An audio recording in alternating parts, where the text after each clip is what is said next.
Evangelho segundo São João, capítulo 12. Jesus é ungido para a sepultura. 6 dias antes da Páscoa, Jesus foi para Betânia, onde morava Lázaro, que ele havia ressuscitado dos mortos. Aí ofereceram um jantar para Jesus. Marta servia e Lázaro era um dos que estavam à mesa com Jesus. Então Maria levou quase meio litro de perfume de nardo, puro e muito caro. Ungiu com ele os pés de Jesus e os enxugou com os seus cabelos. A casa inteira se encheu com o perfume. Judas Iscariotes, um dos discípulos, aquele que ia trair Jesus, disse: por que esse perfume não foi vendido por 300 moedas de prata para dar aos pobres? Judas disse isso não porque se preocupava com os pobres, mas porque era um ladrão. Ele tomava conta da bolsa comum e roubava do que era depois depositado nela. Jesus, porém, disse: deixa. Ela guardou esse perfume para me ungir no dia do meu sepultamento. No meio de vocês sempre haverá pobres, ao passo que eu não estarei sempre com vocês. Muitos judeus ficaram sabendo que Jesus estava aí em Betânia. Então foram aí, não só por causa de Jesus, mas também para verem Lázaro, que Jesus havia ressuscitado dos mortos. Então os chefes dos sacerdotes decidiram matar também Lázaro, porque, por causa dele, muitos judeus deixavam seus chefes e acreditavam em Jesus. O povo aclama Jesus como rei.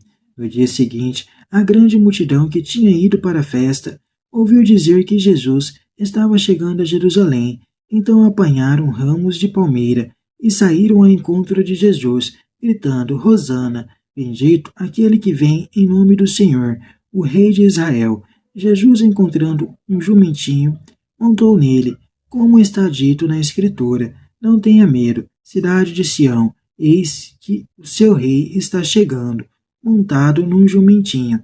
Nesse momento, os discípulos não entenderam o que estava acontecendo, mas quando Jesus foi glorificado, eles se lembraram que havia feito com Jesus aquilo que a Eucaristia dizia. O grupo que estivera presente quando Jesus ressuscitou Lázaro, mandando-o sair do túmulo, dava testemunho do que tinha visto. A multidão ia ao encontro de Jesus, porque sabiam que ele tinha realizado esse sinal.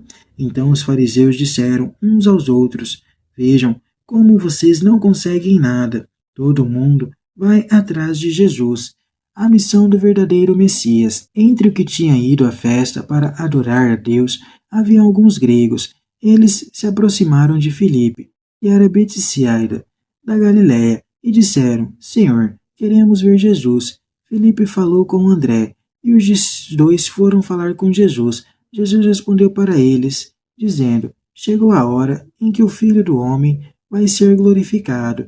Eu garanto a vocês, se o grão de trigo não cai na terra e não morre, fica sozinho, mas se morre, produz muito fruto.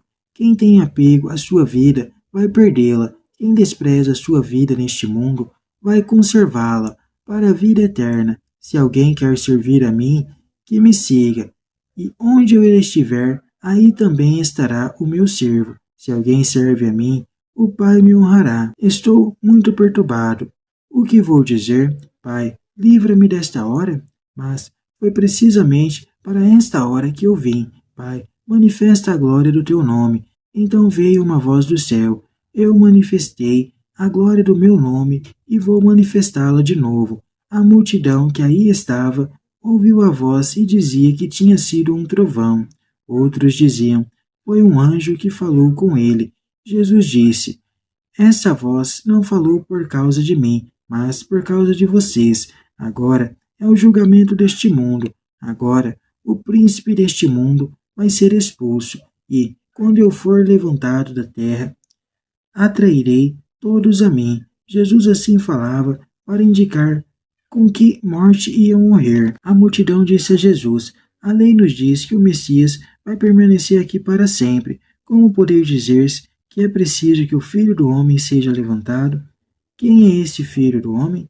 Jesus respondeu: a luz ainda estará no meio de vocês por um pouco de tempo. Procurem caminhar enquanto vocês têm a luz, porque as trevas não alcancem vocês. Quem caminha nas trevas não sabe para onde está indo. Enquanto vocês têm a luz, acreditem na luz, para que vocês se tornem filhos da luz. Depois de dizer isso, Jesus foi embora e se escondeu deles. O risco de comprometer-se com Jesus.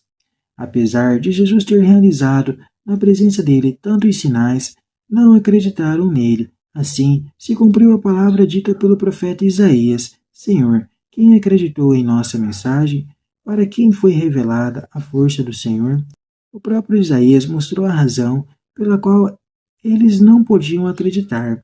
Deus cegou os olhos deles e endureceu-lhes o coração, para que não vejam com os olhos e nem compreendam com o coração, a fim de que não se convertam, e eu tenha que curá-los. Isaías falou assim, porque viu a glória de Jesus e falou a respeito dele. Entretanto, até mesmo entre os chefes dos judeus, houve quem acreditasse em Jesus, mas, por causa dos fariseus, não se atreviam a confessar isso em público, para não serem expulsos da sinagoga. É que eles preferiram a glória humana à glória que vem de Deus. A palavra de Jesus julga os homens. Então Jesus disse: Quem acredita em mim, não é em mim que acredita, mas naquele que me enviou. Quem me vê, vê também aquele que me enviou. Eu vim ao mundo como luz, para que todo aquele que acredita em mim não fique nas trevas. Eu não condeno quem ouve as minhas palavras e não obedece a elas, porque eu não vim para condenar o mundo, mas para salvar o mundo. Quem me rejeita e não aceita minhas palavras, já tem o seu juiz. A palavra que eu falei será o seu juiz no último dia, porque eu não falei por mim mesmo.